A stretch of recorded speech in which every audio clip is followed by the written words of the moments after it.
నమస్కారం మిత్రులారా, నేను మీ జర్నలిస్ట్ రమేష్ని. Welcome to RGTV Telugu news channel. KCR Satya హరిశ్చంద్రుడే, మరి రేవంత్ రెడ్డిలా సంచులు మోసే చంద్రుడు కాదు అని ఇంత మాట అసెంబ్లీలో అందరి ముందు పట్టుకొని పళ్ళున మొహం మీద కొట్టినట్టయితే జగదీష్ రెడ్డి అయితే చెప్పడం జరిగింది. మామూలు ముచ్చట కాదు, వింద కూడా ఒక్కసారి. నిరూపిస్తే ముక్కు నెలకు రాస్తా. తనపై కోమటిరెడ్డి ఆరోపణలకు జగదీష్ రెడ్డి సవాల్. కేసీఆర్ సత్య హరిశ్చంద్రుడే, రేవంత్ లా సంచులు మోసే చంద్రుడు కాదు. నేను ఇక్కడ ఉన్నప్పుడు రేవంత్ సంచులు మోసిండు. ముఖ్యమంత్రికి స్ట్రాంగ్ కౌంటర్ ఇచ్చిన మాజీ మంత్రి. నల్గొండపై ఏడుపు ఎందుకు? కృష్ణా కడపలలో థర్మల్ ప్రాజెక్టులు పెట్టినప్పుడు ఏమైంది? అక్కడ మీ బాసులు ఉన్నారా? అభివృద్ధి వికేంద్రీకరణ జరిగితే ప్రాంతీయ అనుమతులు ఉండవు. దేశంలో అసమానతలు చూసాం కదా. ఉదయ్ పథకంలో 27 రాష్ట్రాలు చేరాయి. మాకంటే ముందే కాంగ్రెస్ రాష్ట్రాలు అందులో ఉన్నాయి. అసెంబ్లీలో జగదీష్ రెడ్డి కామెంట్స్. అయితే మన జ్యూస్ తాగే మంత్రికి అయితే గట్టిగా కౌంటర్ ఇచ్చిండు. ఎట్లాంటి కౌంటర్ అంటే, వెంకటరెడ్డి కోమటిరెడ్డి నిన్న జరిగిన అసెంబ్లీలో లేస్తే హాఫ్ నాలెడ్జ్ నుంచి ఫుల్ నాలెడ్జ్ ఆయన మాట్లాడితే, మన ముఖ్యమంత్రి మార్పు తీసే ముఖ్యమంత్రి, నిక్కదీసి అడిగే ముఖ్యమంత్రి ఎవరంటే యనమల రేవంత్ రెడ్డి. హరీష్ రావుకి ఇంత నాలెడ్జ్ ఉంటే కేసీఆర్కి హాఫ్ నాలెడ్జ్ ఫుల్ నాలెడ్జ్ ఉంది, ఫామ్ హౌస్లో ఉంటుందని ఈ విధంగా రెచ్చగొట్టే మాటలతోటి అసెంబ్లీలో జరగడం జరిగింది. మాటకు మాట, వేడికి వేడి బరాబర్ బందోబస్తు జరిగింది. అయితే వెంకటరెడ్డి కోమటిరెడ్డి లేచి ఏమంటానంటే, ఈ విద్యుత్తుల భారీగా అవినీతి జరిగింది, దాంట్లోని వేల కోట్ల రూపాయలు తీసుకున్నారు అని చెప్పగానే జగదీశ్వర్ రెడ్డి ఏం చెప్పారంటే, అది కనుక నువ్వు నిరూపిస్తే నేను పూర్తి స్థాయిలో ముక్కు నేలకు రాసుకోవడానికి నేను రెడీ.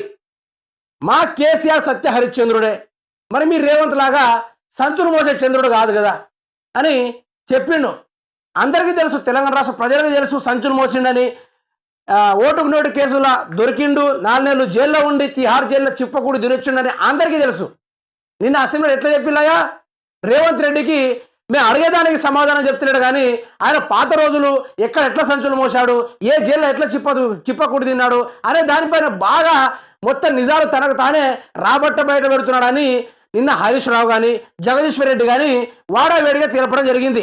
మరి అసెంబ్లీకి నిదానంగా రావచ్చు కదా, పరుగులో తీసుకుంటే ఎందుకు రావాలని ఒకరి మీద ఒకరు. అసలు ప్రతిపక్షం ఇక్కడ బీఆర్ఎస్ పార్టీనా లేకుంటే కాంగ్రెస్ పార్టీనా? అసలు ప్రతిపక్షానికి అధికార హోదాకి దగ్గాపోరు నడుస్తూ ఉంది అసెంబ్లీలో. ఆ ముచ్చట్ని విశ్లేషించడానికి అయితే ప్రయత్నం చేద్దాం. ఇక నల్గొండపై ఏడుపు ఎందుకు? వెంకటరెడ్డి కోమటిరెడ్డి నల్గొండ పైన ఈసారి తోటి 4 సార్లు ఎమ్మెల్యేగా గెలిచిండు, మంత్రి కూడా చేసిండు. మరి నల్గొండకి ఏమైనా డెవలప్ చేశాడా అంటే, ప్రజలారా, నేను సమ్మర్లా ఏవైతే తెలంగాణ రాష్ట్ర రైతాంగ వారు మార్పు కావాలి, కాంగ్రెస్ రావాలని చెప్పిన తరుణంలో వారి పంట పొలాలు ఎండిపోతా ఉంటే మన మీడియాతో అక్కడికి వెళ్ళి ఫోకస్ చేయడం జరిగింది. అదే నల్గొండలా వేల ఎకరాలు, వందల ఎకరాలు, చెరువు కింద ఎకరాలు, చెరువు పైన ఎకరాలు, కొన్ని వేల ఎకరాలు అయితే పూర్తి స్థాయిలో నీరు అందక తడారిపోయి పూర్తి స్థాయిలో నెర్రబారు సొచ్చుకోపోయి పొలం ఎండుకోపోయింది. మన కళ్ళారా మనం చూసాము, ప్రపంచానికి చూపెట్టాము.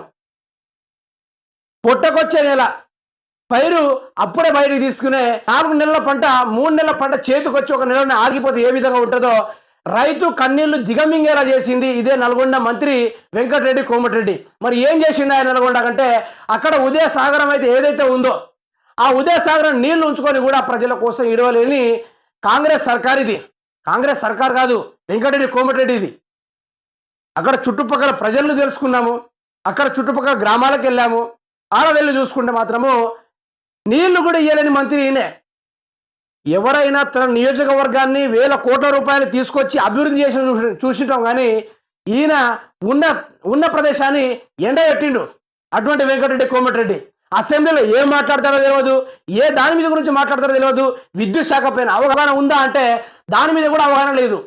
మరి చూపించడం మేము ఎక్కడా అభివృద్ధి చేసినాం అని బీఆర్ఎస్ పార్టీ వాళ్ళు ఉరుతా ఉంటే, ఏమో మాకేం తెలుసు, మీరు చేసుంటారు అని దొంగ సవాళ్ళు ప్రజలపైన ఒక బురద రుద్దుతున్నారు. ఇది తెలంగాణ రాష్ట్ర ప్రజలకు అర్థం కావాలి.